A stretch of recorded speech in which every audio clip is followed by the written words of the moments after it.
Estimadas maestras y maestros, no saben cuánto gusto me da poder compartir con ustedes esta información en este Consejo Técnico Ordinario que tenemos que realizar. Uno de los retos que tenemos en este momento es acercarnos al Plan de Estudios 2022 que está aprobado y ver cómo vamos a poderlo llevar adelante. En primer lugar, quisiera decir cuáles son las razones por las que tenemos que cambiar la escuela. La escuela que conocemos es heredera del proyecto pedagógico que se formó en el siglo XIX. Así era la escuela de nuestros bisabuelos, abuelos, padres, hijos y nietos. O sea, si cerramos los ojos, prácticamente nada más vamos a ver vestimentas distintas en los salones de clase. Mantiene, por lo tanto, esa estructura del salón de clases, esa estructura hecha fundamentalmente para que haya un pizarrón al frente y para que el profesor tenga su escritorio y desde ahí hable. Insiste en un plan de estudios organizados por materias. Un plan de estudios que todos conocemos porque así lo llevamos, donde se respetan los contenidos, donde la lógica de la disciplina es muy importante, pero sobre todo que hay dificultades para aprender los temas, porque estos temas, en estricto sentido, no se vinculan con la realidad. ¿Por qué queremos una escuela diferente? Por razones compensatorias. La investigación muestra una distancia entre contenidos escolares y la realidad social y cultural de los alumnos. El cambio es el principio de avanzar hacia una escuela justa, compensatoria, crítica, emancipadora. Quienes no están en la escuela, quienes han huido de la escuela, quienes decidieron no seguir en la escuela, fueron fundamentalmente porque la escuela los expulsó, porque el sistema educativo los expulsó al no reconocer su potencial y de alguna manera están fuera porque se castigaron sus debilidades para poder acoplarse a lo que la escuela se supone que tiene que lograr. También tenemos que cambiar por una serie de razones pedagógicas y didácticas. Existe un debate pedagógico nacional e internacional muy vivo, muy significativo, y podríamos decir que este plan de estudios es la primera ocasión en que retoma a fondo temas pedagógicos. Porque en el siglo XX la psicología desplazó la didáctica.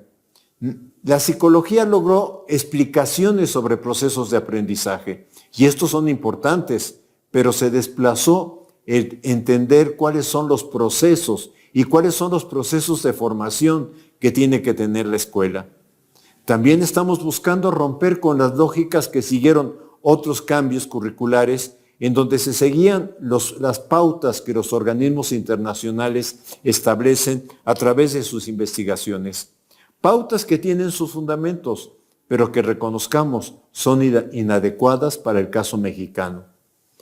El proyecto que estamos presentando constituye una propuesta de mayor profundidad a la impulsada por Torres Bodet en los años 60 del siglo pasado.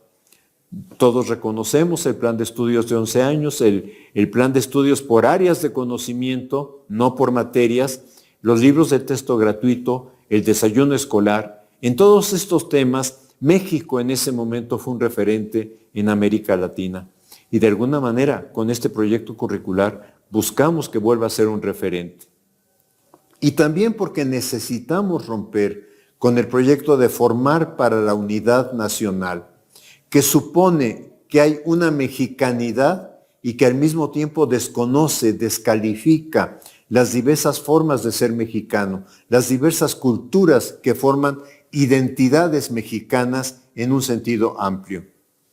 Transformar este plan de estudios reconoce que nosotros los docentes somos profesionales de la formación y del aprendizaje y que como todos profesional tenemos autonomía que de hecho hemos ejercido para trabajar con nuestros estudiantes y capacidad de tomar decisiones fundamentadas sobre aquello que hacemos con los estudiantes.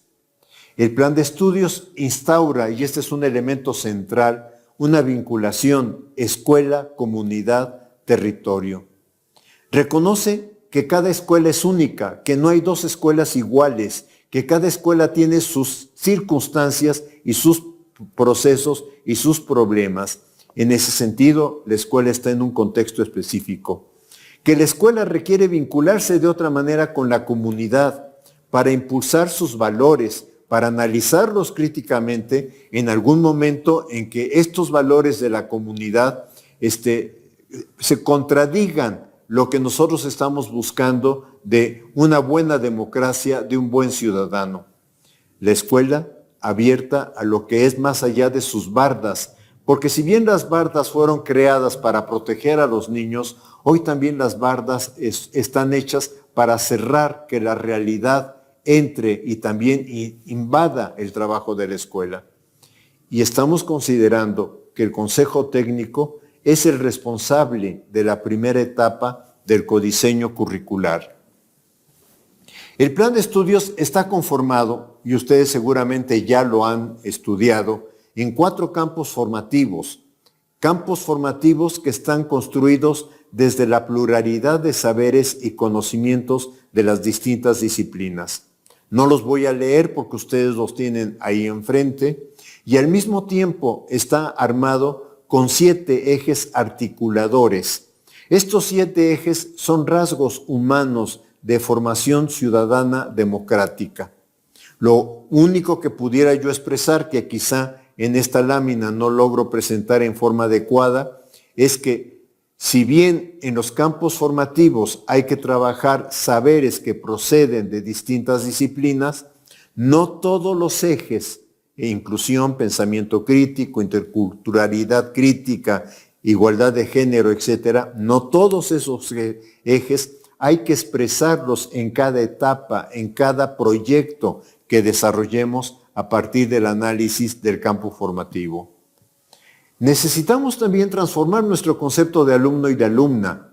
Esto es, ayudar a que se rompa el rol que históricamente el niño, la niña, el adolescente asume en la escuela. ¿Cuál es ese rol? Todos lo conocemos. Escuchar la clase y tomar apuntes. Escuchar al profesor y estudiar solamente aquello que él considera que va a formar parte del examen o de la calificación. Hacer ejercicios, llenar planas, trabajar el libro de texto según lo determine el docente. ¿Qué es lo que nos ha faltado? ¿Cuál ha sido el gran error de nuestra escuela? No ayudar al alumno a que se pregunte qué quiere aprender. El aprendizaje tiene que ser algo de él, no incluso de que hablemos de motivación, no. El aprendizaje tiene que responder a ¿para qué quiero aprender algo? Y esto va a llevar muchísimo esfuerzo de nosotros y de las familias, por supuesto, y de la sociedad para que el alumno empiece a preguntarse ¿qué quiero aprender? Y entonces esto ayudará a que no trabajen solo por aquello que se califica en la escuela. Necesitamos transformar el concepto evaluación, calificación, evaluación formativa. Yo diría que en México y en el mundo se confunde evaluación con calificación. Y se considera que la evaluación sumativa y que los portafolios de evidencias y que las rúbricas y que todo esto hacen la evaluación. Yo diría, hagamos una distinción clara que el plan de estudios establece. La calificación clasifica, no ayuda a mejorar. Los números o las mediciones que se hacen en las pruebas estandarizadas no logran reflejar lo complejo de un proceso como es el aprendizaje. ¿Qué es la calificación? El resultado de presentar determinadas evidencias necesarias. Pueden ser tareas, ejercicios, reporte de proyecto o en secundaria el reporte de un laboratorio, exámenes periódicos murales, representaciones en la comunidad o cualquier otra actividad que podamos considerar que refleja el aprendizaje. La calificación es una necesidad del sistema educativo. No surgió, y esto me parece muy importante insistirlo, surgió en el siglo XIX, cuando se establecieron los sistemas nacionales de educación, pero no surgió ni desde la pedagogía ni desde la didáctica. Este es un tema que tenemos que trabajar con cierto cuidado. Tenemos que buscar cómo logramos establecer una evaluación formativa. Yo aquí sigo mucho la didáctica francesa y en ella se plantea que la finalidad de la evaluación formativa es retroalimentar. Pero una cosa muy importante, que el punto de partida es que el sujeto logre autorreflexionar sobre lo que está haciendo, autoanalizarse. El riesgo de la evaluación formativa es rigidizarla, porque al rigidizarla, al ponerle formatos, lo que vamos a hacer es impedir que fluya. Por eso el autor que estoy siguiendo, Scallon, propone impulsar mecanismos informales. Y esto va a ser un reto para ustedes, porque son ustedes los que tienen que construir con sus alumnos esos mecanismos informales. Por eso buscamos evitar una sobrecarga de acciones para realizarla. Evitar sanciones a partir de lo que el estudiante diga como evaluación formativa. Y por eso la evaluación formativa, como criterio que plantea este autor, necesita asumir una dimensión personal. Necesitamos un tema que va a ser complicadísimo, pero que tenemos que empezar a trabajar en él, que es cómo avanzar en colaborar en que los padres de familia, los tutores y la sociedad empiecen a considerar de otra manera lo que tiene que hacer la escuela. La relación escuela-comunidad-territorio involucra a los padres de familia. Los padres de familia y tutores ingresaron a la escuela en la pandemia. Ahora cuidemos que no se retiren de la escuela, que sigan apoyando. Y esto implica que nos pueden colaborar para ir identificando aquellos problemas que se encuentran en el entorno de la escuela, sea el mercado, sea el tránsito a la escuela, sea la siembra o en los medios. Esto es lo que puedan los padres de familia decir de lo que se publica, de lo que se dice sobre un determinado tema. Podría ser sobre la guerra Rusia-Ucrania, podría ser sobre la contaminación en determinadas ciudades, sobre los problemas del agua, etc. Y en algún caso, si los padres de familia cuentan con datos, lo que pueden encontrar en WhatsApp que pueda ayudar a la escuela. En este sentido, estamos trabajando en pensar una noción diferente de aprendizaje en la escuela y una noción diferente de libro de texto. El libro de texto como algo que ayude, pero encontrar también que la realidad puede ser un libro. Involucrarse también, necesitamos que la familia se involucre, que se continúe apoyando a sus hijos, fundamentalmente ayudándoles a formular preguntas. ¿Por qué? Y no a conformarse con la primera respuesta que encuentran, sea en un libro o sea cuando googlean información. Cambiar su percepción de lo que esperan de la escuela, que la escuela pueda realizar. Y fundamentalmente aceptar otro medio de comunicación sobre sus hijos, de lo que sus hijos hacen en la escuela, que no sea la tradicional boleta de calificaciones. En este sentido, el cambio que buscamos se orienta a restaurar un circuito escuela, comunidad, territorio como punto de partida y punto de llegada de los saberes. Buscar que el estudiante aprenda a entender la realidad, no para repetir las frases que vienen en los libros, sino para decir, lo que yo veo en la realidad puedo afirmar tal cuestión. Tema que si vemos los niños desde preescolar, de primaria, pueden a través de sus dibujos demostrar, pero que poco a poco los vamos obligando, orillando a que nos repitan lo que dicen los autores. En este sentido buscamos analizar críticamente la realidad, lo que Freire plantea, leer el mundo, buscar una síntesis incluso entre el saber del sentido común y el saber sistemático. No es que neguemos el sentido común, pero puede ser el punto de partida, bien sea para fortalecer o para argumentar este es lo que se afirma a través del sentido común, o bien sea para contradecirlo y encontrar que hay otras explicaciones mucho más abarcativas, mucho más explicativas que la que el sujeto tiene en ese momento. Leer el mundo críticamente en sus diversos planos, ciencias naturales, imbrincadas con las ciencias, con el apoyo del lenguaje y del pensamiento matemático.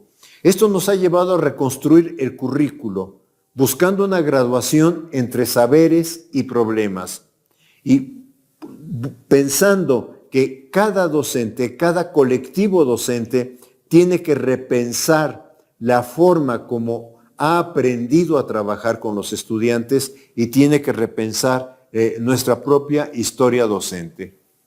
Esto significa también buscar una transformación en la estructura del salón de clases. Tenemos que encontrar una forma de que los estudiantes no estén en serie, no estén uno detrás de otro, donde el auditorio, la clase se convierte en un auditorio y solo vemos la nuca del compañero. El plan de estudios, sabemos que no hay recursos económicos para cambiar las aulas, pero reconozco que hay mucha creatividad en los docentes para reorganizar lo que se hace en el salón de clases de otra manera. La estructura del plan de estudios que presentamos apunta a lo que se llama un currículo deliberativo. ¿Por qué deliberativo? Lo trato de presentar en la parte inferior que está más en café con curvas rojas, porque la SEP da una orientación que es el plan de estudios, pero esta orientación que no puede definir lo que pasa en cada escuela, las condiciones de cada escuela, que no puede definir qué puede hacer cada uno del más de 1 millón de maestros que tiene este país, tiene que pasar a ser leído, a ser interpretado por el colectivo docente en el Consejo Técnico Escolar. Y que en este proceso de interpretación, de reconocimiento de cuáles son los problemas del contexto escolar, cuáles son las situaciones de los alumnos, el colectivo docente vaya armando los proyectos de trabajo que tenga que realizar entre un consejo técnico y otro. A esto le estamos llamando currículo deliberativo, codiseño curricular. De esta manera, el codiseño se inicia en esta reflexión que hace el consejo técnico, que le permite planear por proyectos cada etapa, elegir los problemas eje que considere para ir avanzando hacia el programa analítico, cuya primera etapa se hace en el consejo técnico. Posteriormente, cada docente va a enriquecer esos proyectos interpretándolos, adecuándolos a la realidad de su grupo escolar, incorporando contenidos que consideren relevantes. También tenemos que ir desarrollando experimentaciones en nuestra práctica para ir complementando el programa analítico. Posteriormente, estos elementos nos ayudarán a retroalimentar el plan de estudios.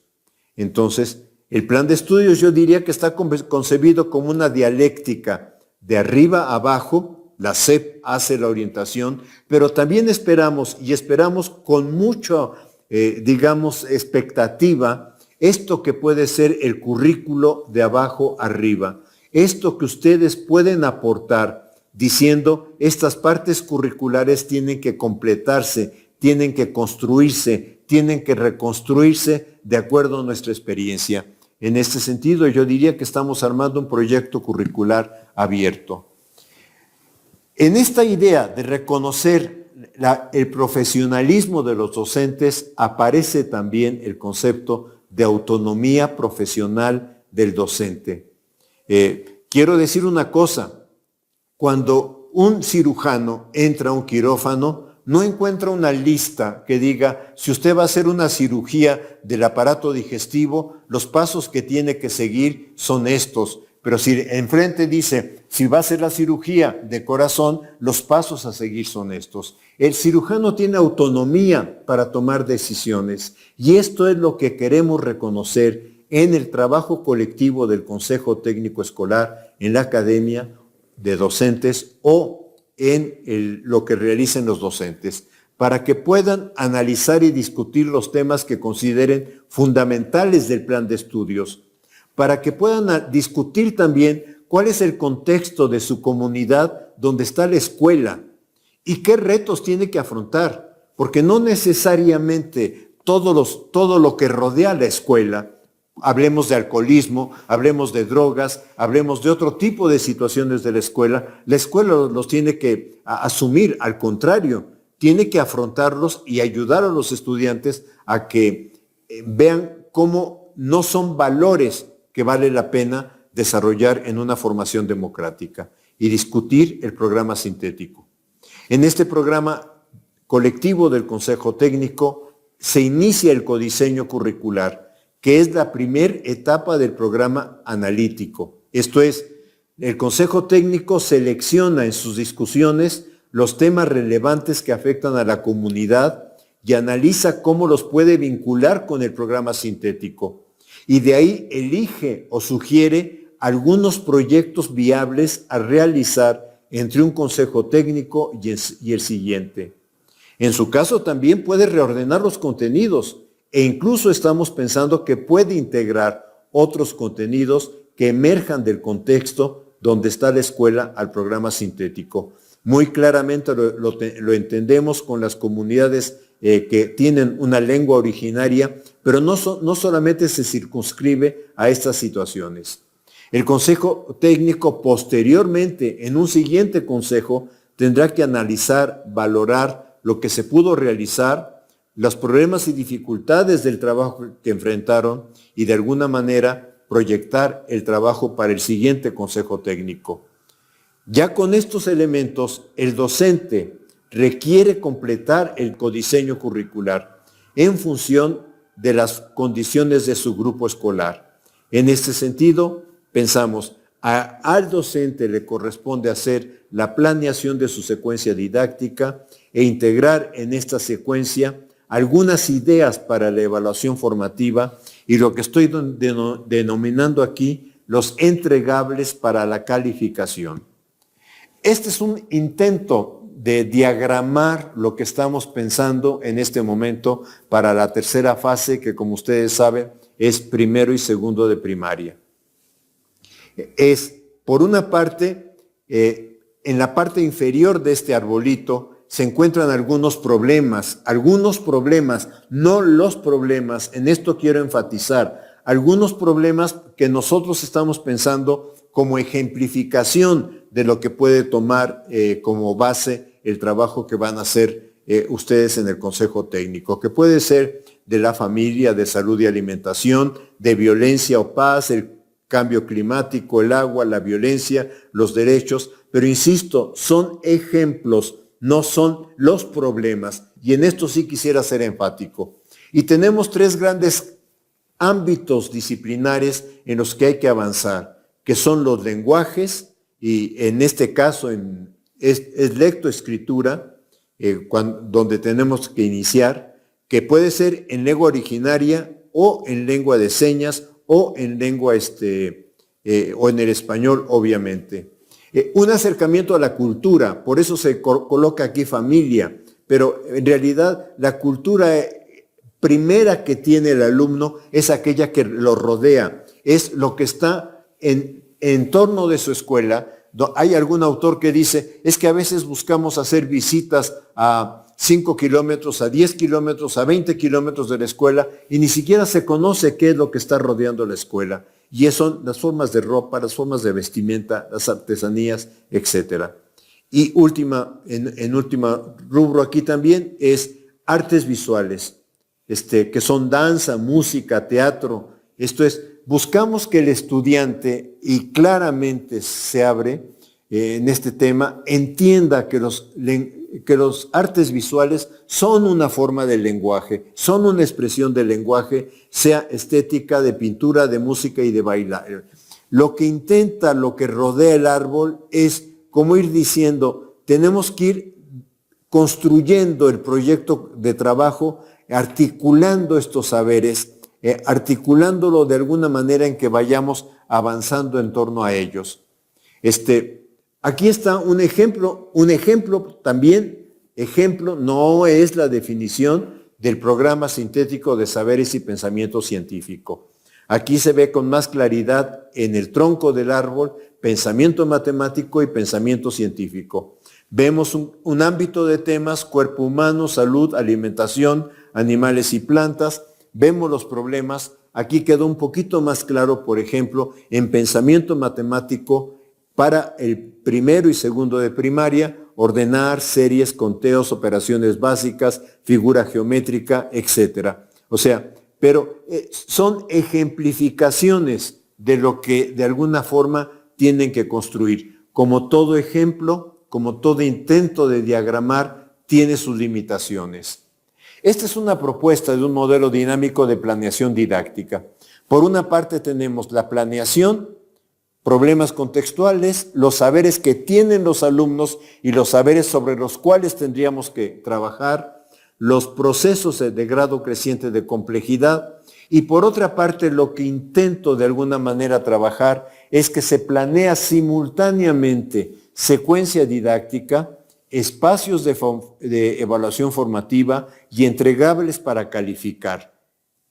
Y que hay una relación mutua entre estos tres elementos. Esto es, las situaciones, problemas o los proyectos o los contenidos que vamos seleccionando, después se van a traducir en determinados entregables y van a aparecer en la evaluación formativa en términos de los alumnos están mostrando aprendizaje, los alumnos están mostrando dificultades para hacer la tarea o dificultades en los trabajos, etcétera. Y entonces estos pueden ser los puntos de reflexión en la evaluación formativa que tendrían que ver a qué se deben y sobre todo qué circunstancias lo causan y qué podemos hacer en conjunto maestros, alumnos e incluso en su momento padres de familia. Y esto también lleva a repensar las secuencias didácticas. Por eso lo que estoy planteando aquí, y lo estoy planteando como dinámico, es esto entra en movimiento, como toda gráfica tiene sus limitaciones, pero entra en movimiento. Lo que no quisiera, por favor, para los colegas directores, supervisores, es que esto lleve a que se les exija a los maestros por semana una planeación de este tipo. Si exigimos una planeación rígida, lo que vamos a hacer es llenar de trabajo al maestro e imposibilitarle trabajar en el aula. Tenemos que encontrar una forma de que esto no se traduzca en un documento para que nada más haya grandes orientaciones sobre las cuales el docente pueda trabajar. Los docentes tenemos creatividad y la hemos mostrado y la mostramos muchísimo en la pandemia. Por ejemplo, nadie nos dijo utilicen el WhatsApp. Nadie nos dijo algo que una compañera que trabajó en medio rural me escribió y me llamó mucho la atención, que dijo el cuadernillo viajero. Esto es, el cuadernillo que en algún momento llegaba al niño a través de determinados medios que el maestro había hecho a través de fotocopias, etcétera, y que después encontraba el mecanismo para que los padres de familia lo regresaran a la escuela. Nosotros mostramos mucha creatividad en la pandemia y hemos mostrado siempre creatividad. Y este proyecto se basa en reconocer la formación, la creatividad del maestro para ofrecer formas de trabajo a nuestros estudiantes. No quisiera terminar sin formular algunas posibles, y también insisto, posibles preguntas generadoras desde la perspectiva de Freire. O sea, utilizando el concepto de palabra generador de Freire, intentando llevarlo a lo que tenemos como reto en el Consejo Técnico. Y en ese sentido las preguntas serían, ¿qué reto representa la propuesta pedagógica del Plan de Estudios 2022 para el trabajo colegiado en la escuela? ¿Qué situaciones del contexto que afectan el entorno escolar pueden convertirse en referente para desde ahí organizar proyectos integradores? ¿Cómo imaginamos que desde ese proyecto se puedan integrar saberes de distintos ámbitos disciplinarios? ¿Cómo podemos pensar que se puede realizar la evaluación formativa sin que ésta se rigidece? Pero, compañeros maestros, la verdad tómenlas como preguntas generadoras. Si no les sirven, no las tomen. Que el Consejo Técnico Escolar con responsabilidad, con la responsabilidad profesional que tenemos, armemos entonces las preguntas generadoras que nos ayudarían a nuestro trabajo. Solo me queda agradecerles y esperar que esta pequeña intervención con ustedes haya sido de su interés. Muchas gracias. Es muy fácil suscribirse a este canal. Solo ve el rectángulo rojo donde dice suscribirse, dale clic, después dale clic a la campanita y finalmente donde dice todas. Así recibirás todas las notificaciones de los videos del canal de Profesor Informado.